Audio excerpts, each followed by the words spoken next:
Hi everyone, welcome to my very fast podcast. I'm Hilary, and today I'm going to talk about my own early language learning experiences. Being a multilingual individual, I can speak, read, and write fluently in three different languages. The first language that I'm fluent in is my mother tongue, which is Chakma, followed by Bengali, which is, of course, the national language of Bangladesh, and English. When I was brainstorming about my early language learning experiences, the first thing that came to my mind was the children's song that my mom always used to play around the house. We used to have a cassette player, and it was kind of a routine to listen to those songs when we were having meals. The earliest memory that I have is probably me trying to sing along with those songs, and even when I had not even started speaking properly yet. As mentioned by my mom, I used to try to mimic the sounds and rhythm of the music and used to blabber to fill in the words that I was unable to pronounce yet. I think this behavior of mine can be described under the behaviorist perspective and by operant conditioning of Skinner, as mentioned in the book by Fellows and Oakley, because I was actively imitating the sounds that I was exposed to, and I was continuing that behavior because I was receiving positive reinforcement in the form of attention and praise from parents and others.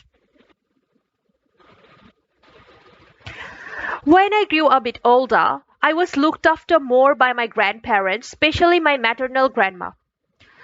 I can very clearly remember she used to read to me bedtime stories every night.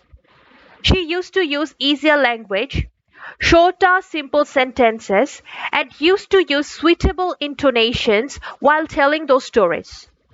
At that, she was using child-directed speech as defined by Lightbound and Spada, covered in the book by Fellows and Oakley, to help me to easily understand the narratives.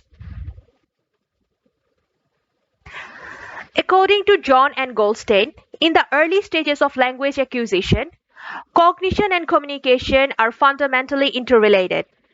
The multicultural environment that I was exposed to as a child paved the way for my language acquisition. A language acquisition support system, as described by Brunner in the book by Fellows and Oakley, was formed and scaffolding was performed by my parents and other adults to guide me. Apart from my family, oral language acquisition in my early childhood also took place in my school. I started school when I was 4, and being a child born in the 90s in Bangladesh, we didn't really have any kindergartens there. But most children between 3 to 5-year-olds used to start in a class called playgroup, followed by a class named nursery, and then grade 1. Now that I'm thinking about my earliest learning in English, the very first thing that came to my mind is the alphabet song that my teachers taught me. Thanks to the song, very quickly I caught up on the English alphabets. Despite being an old British colony, English is not that widely used in Bangladesh. So, my first lesson in conversational English took place when I started going to school and the teacher started having conversations with us in English. Also, out of the three languages that I'm fluent in, English took me the longest to master because I wasn't using it as frequently as Bengali or my mother tongue.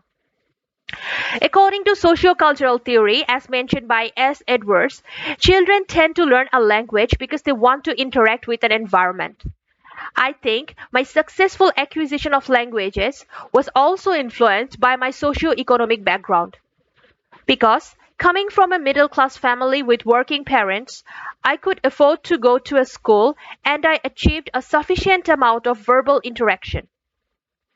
Because according to John and Goldstein, children coming from a lower socioeconomic background tend to experience lower level of verbal interaction because they acquire language mostly through receptive exposure. So there is a power struggle and presence of privilege there. As I started reminiscing about my childhood, I got reminded of a lot of my fond childhood memories. After the podcast, I can clearly understand that language acquisition mostly depend on socio-cultural context and language is a complex and contextual social act. Thank you for your time.